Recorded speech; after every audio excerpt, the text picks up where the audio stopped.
नमस्कार जी।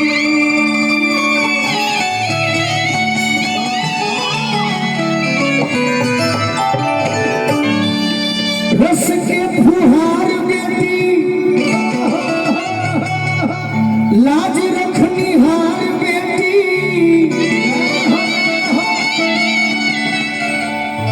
कंचन भंडार बेटी मधुर संसार जी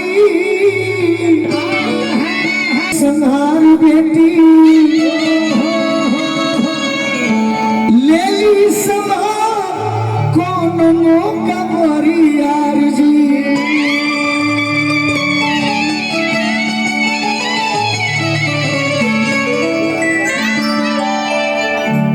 कि गीत रसदार बेटी चटक अचार बेटी डोली के हार बेटी देवी अवतार जी कोहस शिकारी की बहिनी महतारी बेटी बेटी ऐसे प्रगति सृष्टि संसार जी।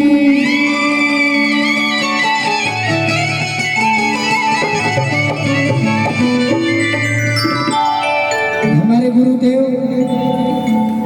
शिवानंद मिश्र शिकारी बाबा की रचना हो बेटी के ऊपर। आप लोग जितना गीत सुने सबको हटाकर इस गीत को जरूर सुनिएगा, मैं आग्रह करता हूँ कि बाबूजी के जान वाली बेटी ऐसी चीज है। बाबूजी के जान वाली माई के प्राण अरे हो लखनिया दान लेखा दोसर ना दान हो लखनिया दान लेखा दोसर ना दान हो लखनिया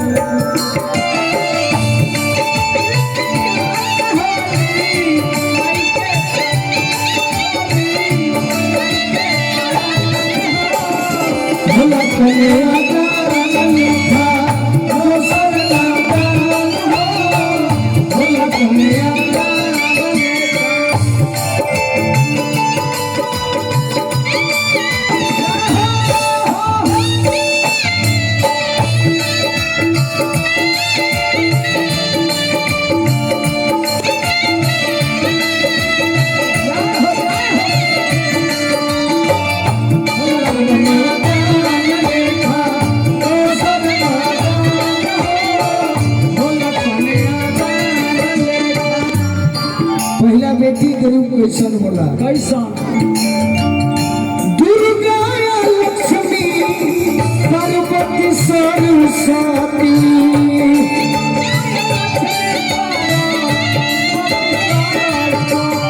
बनी के सावित्री जिया देली पति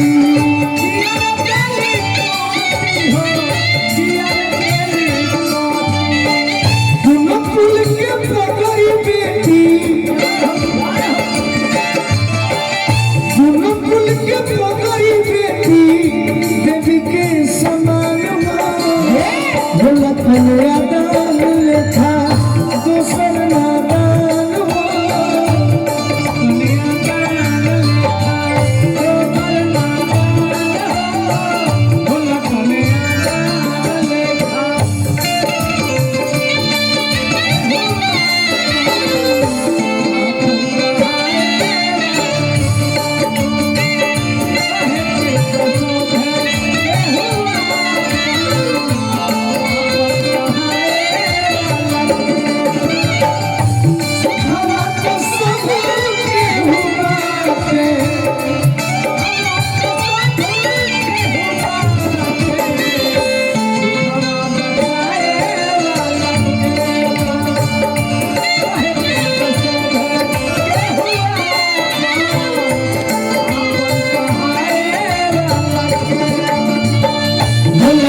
बेटी के परिभाषा कैसा चाचा जी को ओर से बहुत बहुत आशीर्वाद मिला।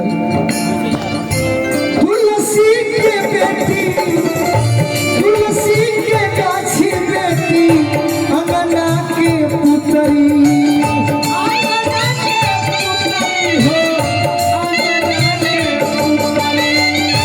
तुलसी के गाछी बेटी, अखिया के पुतरी,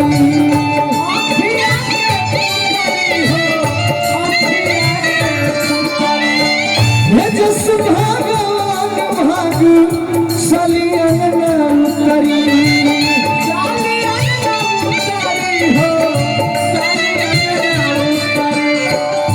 भोर के किरनिया लेखा, भोर के किरनिया लेखा करेली बिहान लखनिया दान लेखा दोसर नादान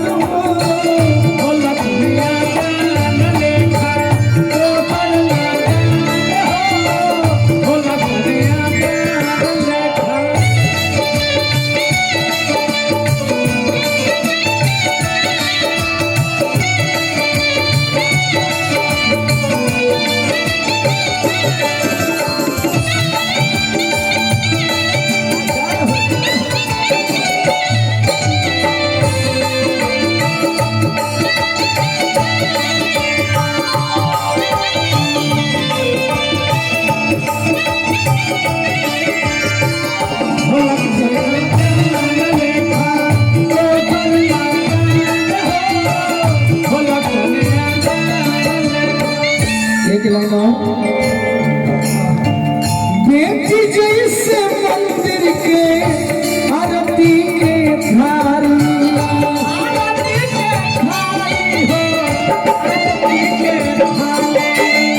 बेटी बिना बड़े अभागा शिकारी,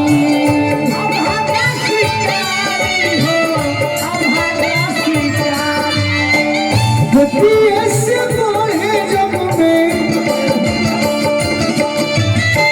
बेटी ऐसे बढ़े जग में, कुल खानदान कन्या दान लेखा दोसर नादान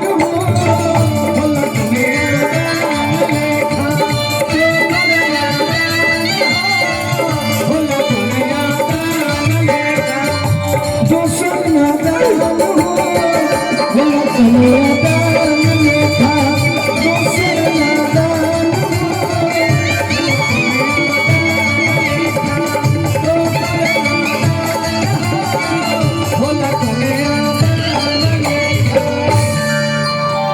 आप लोग के बीच में थोड़ा शॉर्ट ट्रेवल दे दीजिएगा। छठ के महापर्व पूरा दुनिया मनावता। हमारे एक बात से बड़ी अफसोस बा कि करीब 10 साल के बाद हमारे घर में भी छठ होता, लेकिन आज श्रोता के चलते, कमेटी के चलते, संगीत प्रेमी के चलते हमहू अपन घर दुआर छोड़ के बानी। न तो जब हमरा गोली लगा रहे तो हमार मतारी देवमूंगा में जाके छठ कैली हो जगह ना शौक रहे कि जाई, लेकिन बेड से उठ के जाए ना रहे। लेकिन आप सबके बीच में दुनिया का पहला गीत छठ पर्व क्यों मनाया जाता है, विनीत भैया आपसे क्षमा मांगते हुए, और ये कार्यक्रम जितना दिन से चलता है बजय साल से, सब साल में पहला बार हम बताओ तनी कि कलाकार में केहू बात ना बताई कि छठ के पर्व काहे मनावल जाला। सही बात, गाना तो सब ठीक है बा कि मरबो जे सुगवा धनु खसे,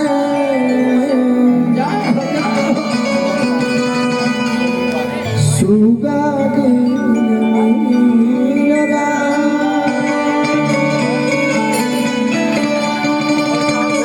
लेकिन छठ पर्व मनाया क्यों जाता है, ये बहुत लोग नहीं जानते हो, भारत देश के हाँ जी एक महान संत थे चाचा जी, जिनका नाम शाम्भू मुनि था, जिनके एक पुत्र थे राजा प्रियव्रत।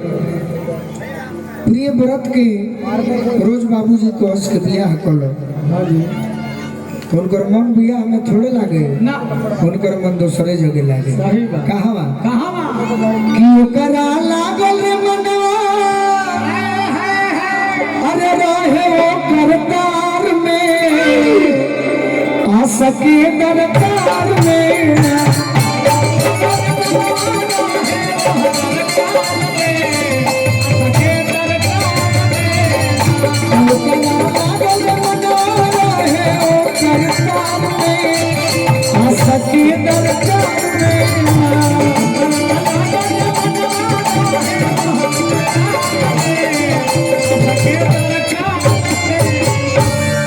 एक दिन कहले ब्रह्मा आई,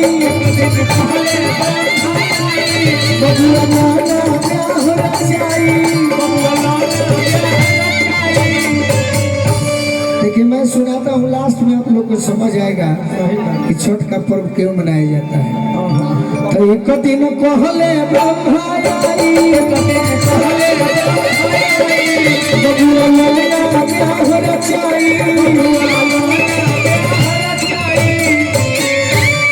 तो सुख से बीती समैया, अरे सकल सब परिवार में, आ सके दरकार में।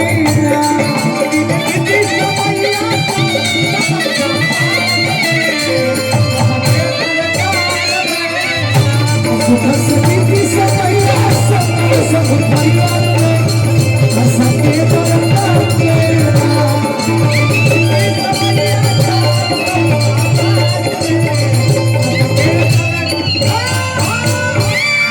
ब्रह्मा जी के बात मान के हाँ जी राजा प्रियव्रत शादी कैलन। शादी जब कैलन तो पत्नी घर में अली। हाँ जी वो पत्नी के का नाम रहे? का रहे?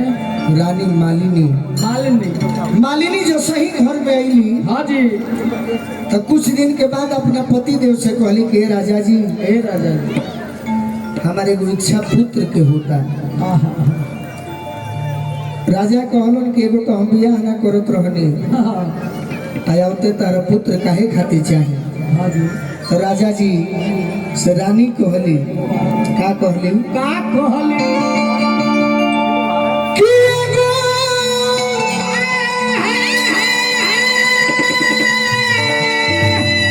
अरे होई त बबुआ गोदिया में, अरे खेलई तीरा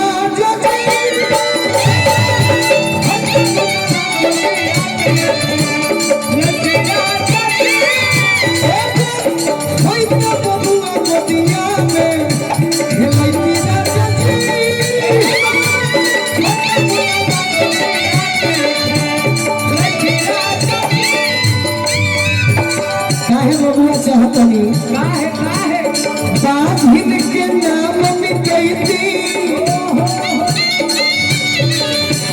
जियारा हम देखी जुड़ैती।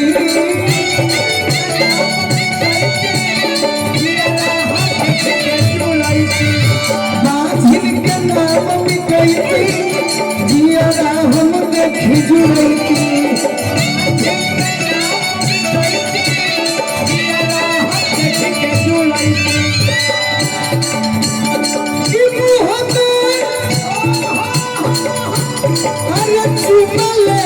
बबुआ के खेलैती राजा जी,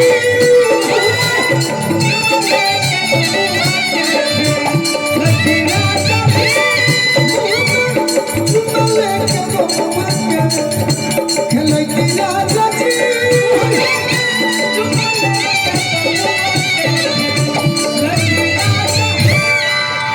प्रभु जी के कृपा भई राजा प्रियव्रत के रानी मालिनी के एगो पुत्र के प्राप्ति भइल। पुत्र जब भइल तो 2 सेकंड के बाद लड़का जौन भइल मरल पैदा हो गए तो केहू के लड़का ना होखे हाँ तो बड़ी दुख होला। होबे करला आ लड़का हो के अगर मर जाए हाँ जी तो उससे बड़ दुख ना है। बहुत दुख होला।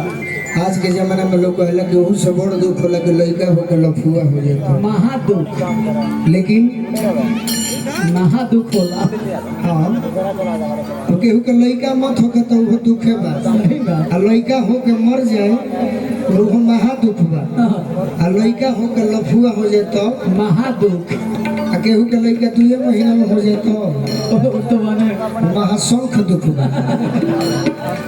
तो रानी मालिनी के पुत्र तो भइल हाय लेकिन मरल पैदा हो गई। ओहो राजा के आंख में लोर बा, बढ़ले गोदी में बबुआ बाड़न, रोए लगले। हाँ जी और वही जे एगो गीत लागल कौन गीत? कि लइके मरल काला राजा यस मसाना कहले हो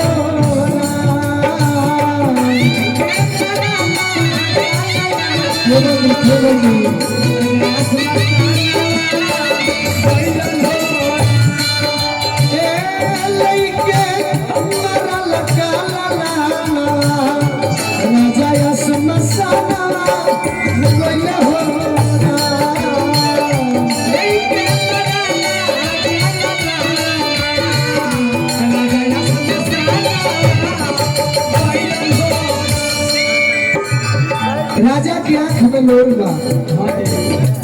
सोचा तारे कि हम एगो बियाह ना करत रहनी, अब बियाह कोई वो लड़का भइल और वो मरल हो गई तो हमारे जीवन के संकट के दुख नहीं थे।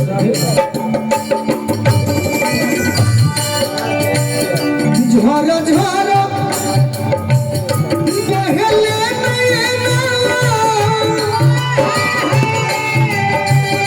राजा जी झोरो भइले होला।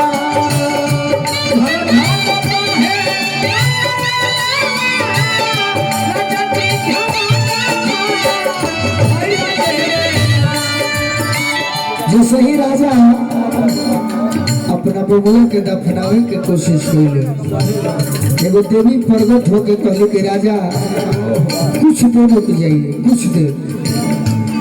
चक्के में देवी दर्शना मधुरा बचाना कहलिए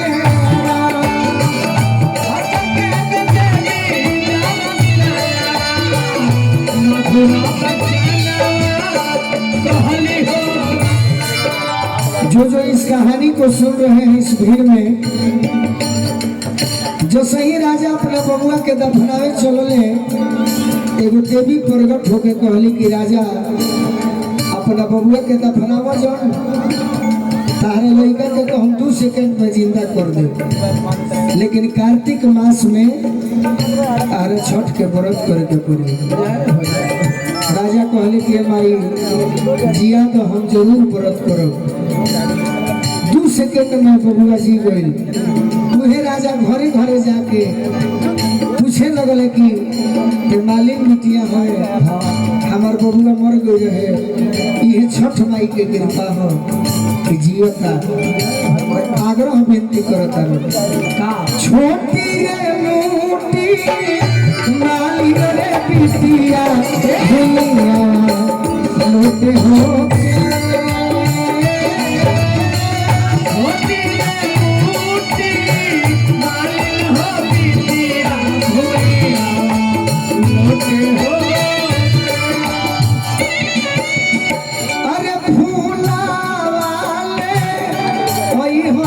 बिटिया और याद हो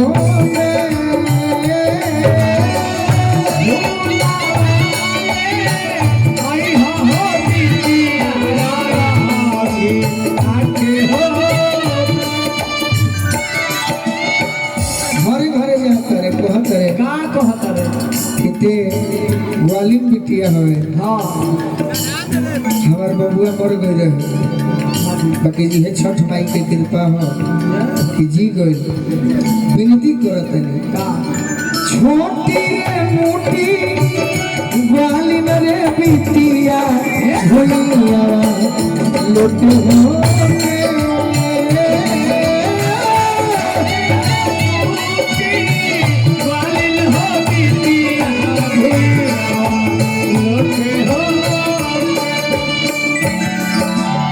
अरे दूध वाले कोई है बिटिया और या के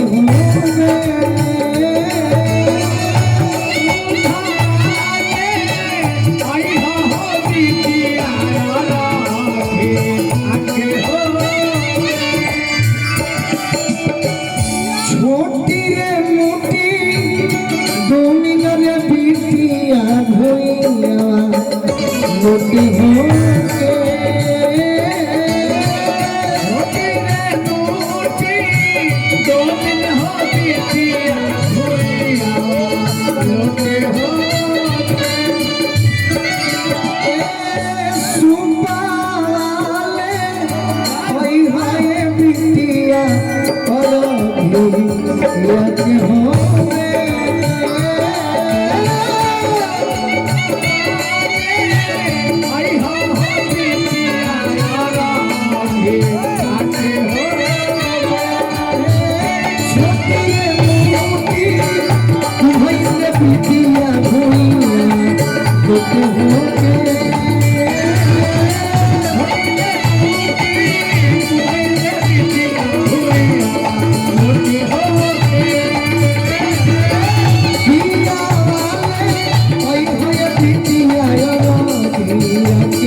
उसी समय से ये प्रचलन पूरे विश्व में चला कि छठ का पर्व मनाया जाता है। अगर कहानी पसंद आया हो तो ताली बजाकर ऐसे ये कोई नहीं सुना सकता।